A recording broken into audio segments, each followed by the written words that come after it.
Hola, ¿qué tal? Soy Jonas Birmar. Les doy la bienvenida a la versión especializada en salud del Noticiero Científico y Cultural Iberoamericano NSC, un espacio de la Asociación de Televisiones Educativas y Culturales Iberoamericanas, ATEI, con el objetivo de difundir la ciencia y la tecnología en toda la región latinoamericana. Una gran cantidad de bebés nacen prematuramente en el mundo. Para ellos, el principal riesgo es la posibilidad de contraer infecciones debido a que su sistema inmunológico es frágil. Por este motivo, en Francia, un equipo de científicos está trabajando en un dispositivo capaz de detectar infecciones antes de la aparición de síntomas y así ganar tiempo para una mejor evaluación de los recién nacidos.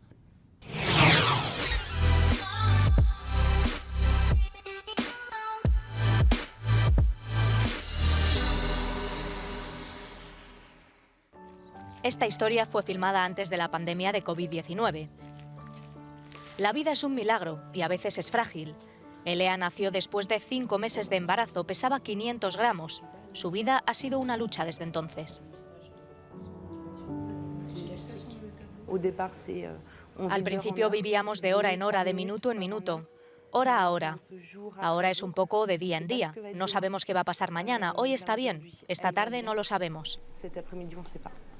Sus sistemas inmunológicos son frágiles. Del 10 al 25% de los bebés prematuros contraen una infección. Un equipo de científicos está desarrollando esta herramienta. Su objetivo es detectarlas antes de los síntomas visibles de la infección e informar a los médicos a través de un sistema de alerta. El médico tiene un doble problema. Por un lado, los signos clínicos no son muy específicos y son tardíos. Y por otro lado, los bebés, si se infectan, tienen un alto riesgo de muerte y secuelas en el futuro. Debido a esto, hay una tendencia a dar muchos antibióticos. Dar muchos antibióticos no es bueno para el recién nacido y tampoco es bueno para la ecología del servicio.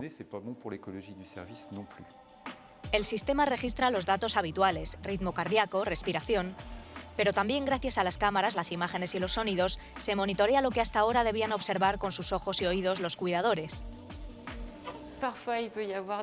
A veces puede haber niños que están más cansados, que no abren los ojos cuando antes los abrían, que se mueven menos. Esto es lo que vamos a tratar de materializar para ayudar al cuidado de los niños. Se han recopilado las observaciones de 500 bebés, una tarea enorme. Luego fueron sintetizadas usando técnicas de aprendizaje profundo. El objetivo, identificar las características comunes de esta masa de datos, dividir cada situación en 2 categorías, bebés sanos y bebés infectados. Aquí, por ejemplo, tienes la curva de variabilidad cardíaca de un bebé no afectado y la curva de variabilidad cardíaca de un bebé afectado.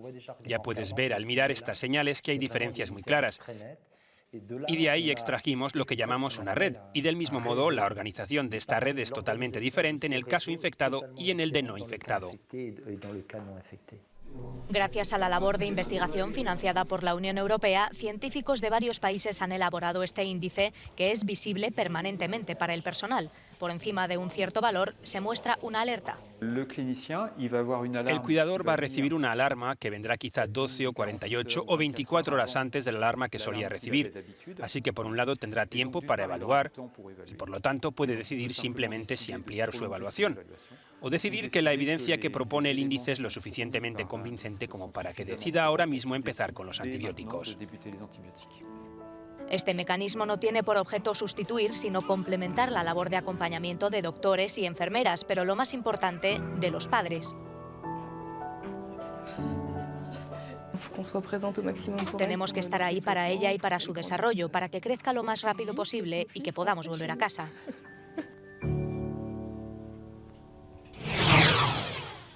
Después de un desafortunado accidente, el músico brasileño João Carlos Martins pensó que jamás volvería a tocar su piano. No obstante, gracias a los avances tecnológicos, se hizo posible la creación de unos guantes biónicos que le devolvieron el movimiento de sus manos. Así, este reconocido artista logra crear música de nuevo.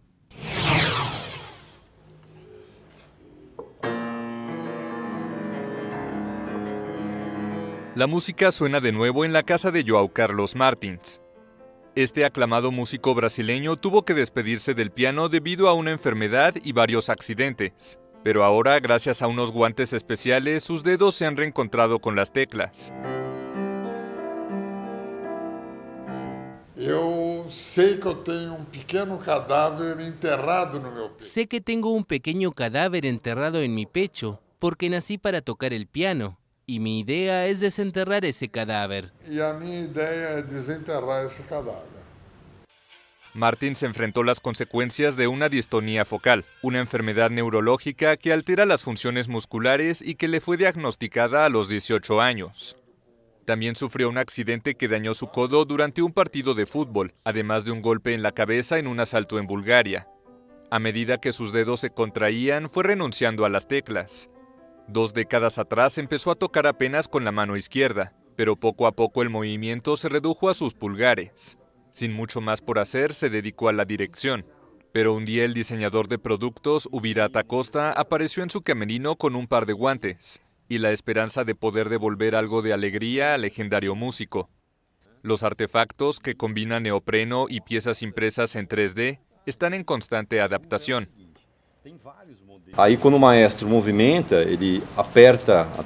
Cuando el maestro se mueve, él aprieta la tecla del piano y las láminas regresan sus dedos a una posición normal. Martins, que sabe de memoria casi 15.000 partituras, toca ahora gracias a los guantes y a un robot diseñado para pasar las páginas. Ahora, a punto de cumplir 80 años, el pianista se prepara para conmemorar en octubre los 60 años de su primera presentación en el Carnegie Hall, con un concierto en la sala neoyorquina. La depresión es la otra gran epidemia que Uruguay enfrenta además del coronavirus. Este país cuenta con una de las tasas de suicidio más altas de toda la región. Por esta razón, las investigaciones alrededor de este tema son tan importantes para los especialistas del país, quienes recientemente encontraron un vínculo, hasta ahora desconocido, entre una proteína de las células del cerebro y la depresión. De un estudio comandado por científicos del Instituto Pasteur de Montevideo y de la Facultad de Medicina de la Universidad de la República de Uruguay, podría surgir un nuevo tratamiento para la depresión clínica en mujeres. El posible hallazgo del vínculo hasta ahora desconocido entre una proteína de las células gliales del cerebro y la depresión se habría dado mientras experimentaba con ratones para estudiar la inflamación del tejido nervioso producida por traumatismos cerebrales. Al extraer una proteína de un tipo de células inmune del cerebro de los ratones, los científicos hallaron que estos roedores tenían menos motivación. Ese efecto se vio mucho mejor cuando separamos los datos en ratones machos y ratones hembras. En realidad, cuando estaban todos juntos parecía haber un efecto, pero en realidad el efecto es solo en los ratones hembras y no en los ratones machos. Establecida la sospecha, los científicos empezaron a estudiar el caso en seres humanos, pero en vista de que a las personas no es posible sacarles la proteína, entró en juego el hecho de que hay 2 variantes de esta, una presente en el 70% de la población y otra en el restante 30%. Las mujeres que tenían el receptor minoritario, ese 20-30% de la población, tenían cierta protección frente a desarrollar depresión comparado con las mujeres que tenían la variante mayoritaria. El Instituto Pasteur aclara que con el hallazgo no se van a poder explicar todos los casos de depresión en mujeres, pero sí es un aporte a entender cómo se induce. Asimismo, podría permitir trabajar en un tratamiento más personalizado para determinados casos. Durante años, la homeopatía ha sido considerada un sistema curativo por muchas personas. Sin embargo, recientemente la Real Academia Española la redefine como una simple práctica, ya que se ha convertido en un fuerte motivo de discusión desde el punto de vista científico. El diccionario de la Real Academia Española cambió la definición de homeopatía, por lo que ahora la determina como una práctica y ya no como un sistema curativo. En su definición, se establece que la homeopatía es una práctica que consiste en administrar a alguien en dosis mínimas las mismas sustancias que en mayores cantidades producirán supuestamente en la persona sana síntomas iguales o parecidos a los que se trata de combatir. Desde hace 167 años, la homeopatía había sido considerada un sistema curativo, en naciones donde se habla el idioma español, pero con la redefinición de su significado solo es una práctica que supuestamente tiene resultados en personas con algún padecimiento. Con este cambio, la homeopatía pierde el respaldo lingüístico luego de que ha sido cuestionada porque no hay evidencia científica como en la medicina alópata o convencional. Desde hace 2 años, la Comisión de Vocabulario Científico y Técnico de la RAE comenzó el proceso para modificar la definición de la homeopatía y que incluso la Real Academia de Farmacia señaló que no solo no funciona, sino que puede poner en riesgo la salud. En España, ninguna universidad pública enseña homeopatía, en ninguna asignatura desde 2018. Ahora el respaldo que le queda es legal, pero la normativa europea determina que debe venderse como medicamento, aunque el gobierno español pretende que esto cambie. Científicamente se les conoce como tardígrados, pero seguro han escuchado de ellos como osos de agua. Se trata de una bacteria acuática que bate récords de supervivencia en condiciones extremas. No por nada son considerados los seres más resistentes sobre la faz de la Tierra. A raíz de esto, científicos revelan también que estos microorganismos pueden proteger a las células humanas de los efectos nocivos de los rayos X e incluso podrían ser la clave para frenar el envejecimiento.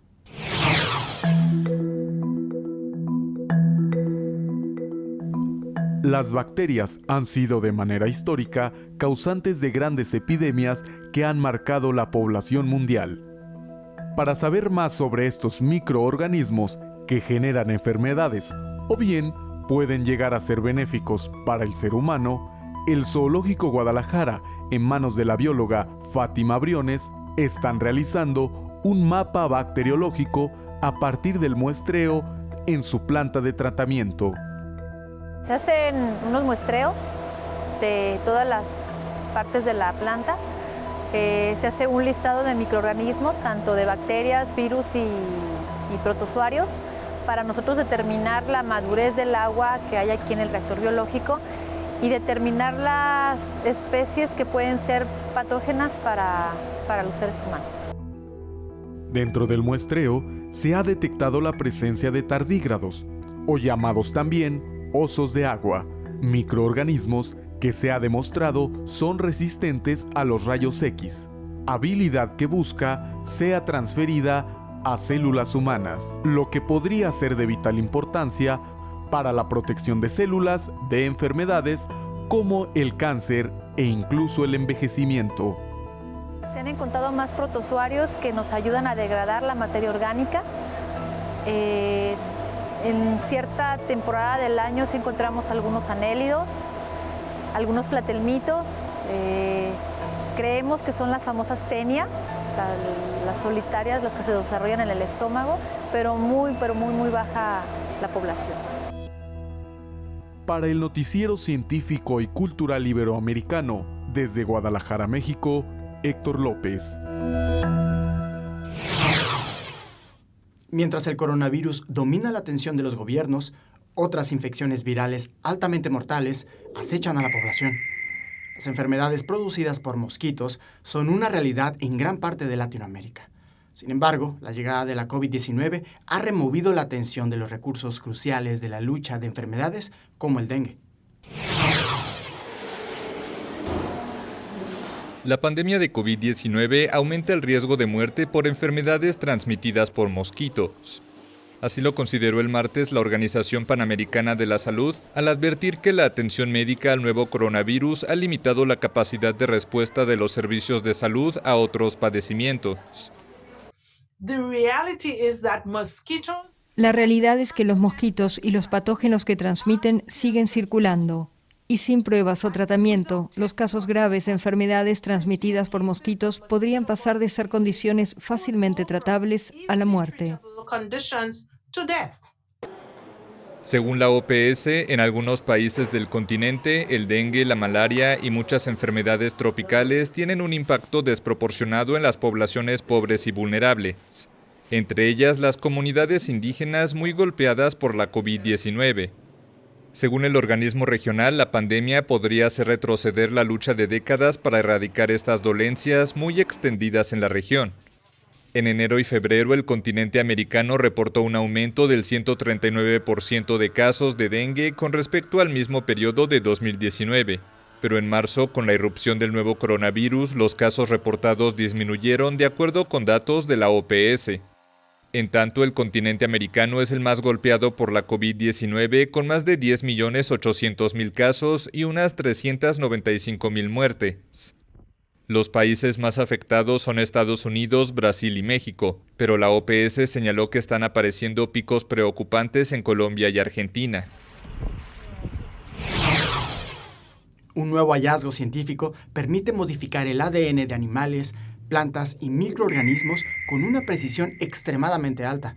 Esta nueva tecnología puede contribuir a nuevas terapias contra el cáncer y apunta a la cura de enfermedades hereditarias en un futuro. La llamada CRISPR-Cas9 le ha valido el Premio Nobel de Química 2020 a sus creadoras. Soy Elena González, doctora en biomedicina y divulgadora con Big Bang Ciencia. ¿Habéis pensado una vez, si os diesen la oportunidad de cambiaros alguno de vuestros genes, cuál sería? ¡Qué pregunta, eh! Pero bueno, es imaginar por imaginar, utopía, ciencia ficción, ¿no? No, en realidad no tanto, porque ya hoy tenemos una técnica que es capaz de cambiar cualquiera de nuestros genes, de todas las células de nuestro organismo a tiempo real. La técnica se llama CRISPR-Cas9 y ha sido merecedora de un Premio Nobel de Química este mismo año, que se ha otorgado a dos científicas brillantes, Emmanuelle Charpentier y Jennifer Doudna, la primera vez que un premio Nobel va compartido a dos mujeres. La técnica, ¿en qué consiste esto de poder cambiarnos nuestros genes?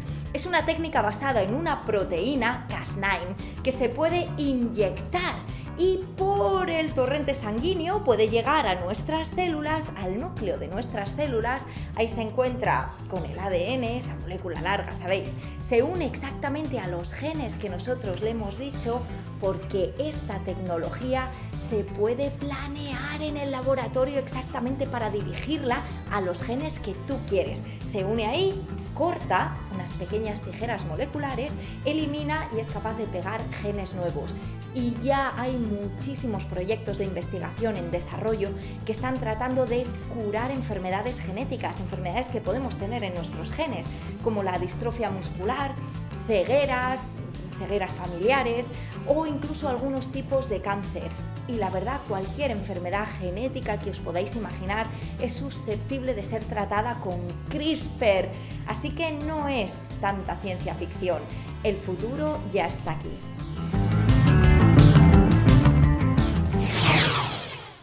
En el espacio, los astronautas experimentan cambios físicos como la atrofia muscular debido a la extensa duración de los viajes espaciales y limitación de movimientos. Curiosamente, la enfermedad del cosmonauta supone ahora un paralelismo aquí en la Tierra derivado del confinamiento masivo por coronavirus. Casi la mitad de los seres humanos están confinados por el coronavirus. Y para sobrellevar estos días difíciles, es bueno escuchar a expertos en vivir en espacios reducidos.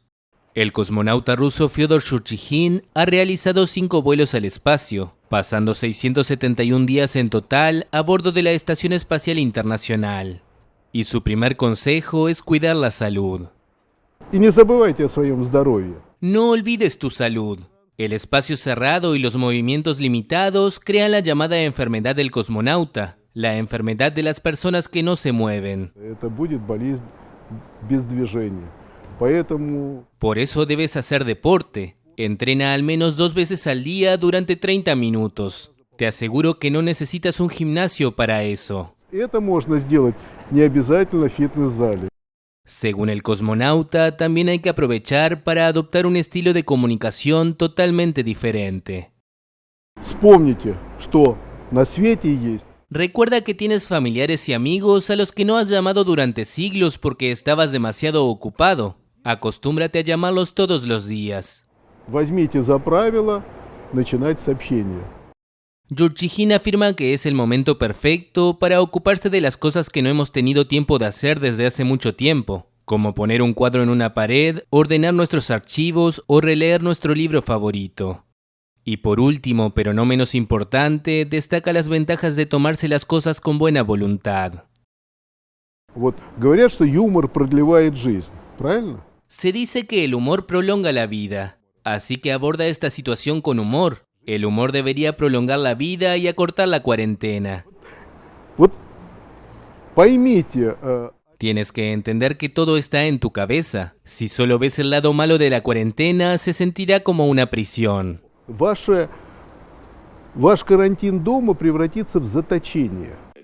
El ruso recuerda que los astronautas trabajan en un ambiente que les es extraño, rodeados de metal y de plástico. Y que a diferencia de ellos, las personas durante este confinamiento siempre pueden abrir las ventanas o salir al balcón. Una impresora 3D diseñada por un alumno de posgrado en la Universidad Autónoma de México reproduce estructuras porosas muy pequeñas con alta resolución hecha de materiales biodegradables. Este avance puede significar un paso adelante en la regeneración del tejido del hueso y lograr que quienes lo necesiten puedan prescindir de las prótesis. Aarón Ortiz, estudiante de posgrado en Diseño Industrial de la Universidad Nacional Autónoma de México, UNAM, ha creado una impresora 3D, en la cual se fabrican estructuras con material biodegradable para regenerar huesos. A diferencia de las prótesis que se implantan para soldar huesos, estas piezas son andamios que sirven de base para que se regenere la parte afectada del hueso. Nosotros hacemos el modelo 3D virtualmente y se pasa a la máquina para que lo construya. Todo el andamio depende de la forma que necesitemos y se manda a hacer un cultivo celular en el cual se van a regenerar tejido, en este caso hueso, mientras se va degradando el andamio. Entonces la diferencia entre una prótesis es que la prótesis siempre se queda y el andamio se va degradando mientras se va creciendo el hueso. El material que se utiliza para la creación de los implantes es ácido poliláctico, el cual se obtiene de forma industrial del maíz, pero que también produce el ser humano. Para Aarón, lo que comenzó como una idea para crear prótesis dentales dio un giro para regenerar huesos y anhela que en el futuro se puedan fabricar partes más complejas. Este es el primer prototipo, pero en un futuro hacer algo que ya no sea nada exclusivo de huesos, sino que abarque, por ejemplo, piel, cartílago. Entonces, se está tratando todavía de mejorar esto todavía en este periodo de tiempo y esperemos que ya en un futuro ya las tengamos. La Biomaker, nombre que lleva la impresora, ha sido creada con materiales de bajo costo, a diferencia de otros aparatos similares, por lo que se espera que el diseño se introduzca en laboratorios. Con información de la oficina en la Ciudad de México, Noticias Xinhua. Gracias por acompañarnos en este viaje informativo en el Noticiero Científico y Cultural Iberoamericano, NSC, especializado en ciencias médicas y tecnología de la salud. Recuerden que también tenemos ciencia, tecnología y cultura con Iván Carrillo y Ana Cristina Olvera. Gracias a los socios de ATEI, que a través de sus plataformas hacen posible esta transmisión. También gracias a las agencias informativas AFP, EFE, Notimex, Xinhua, Euronews y Deutsche Welle. Visiten nuestra página noticiasnsc.com, utilicen nuestra aplicación móvil y únanse a nuestros grupos de difusión por medio de WhatsApp y Telegram. Soy Jonas Birmar, cuídense mucho. Nos vemos en la próxima.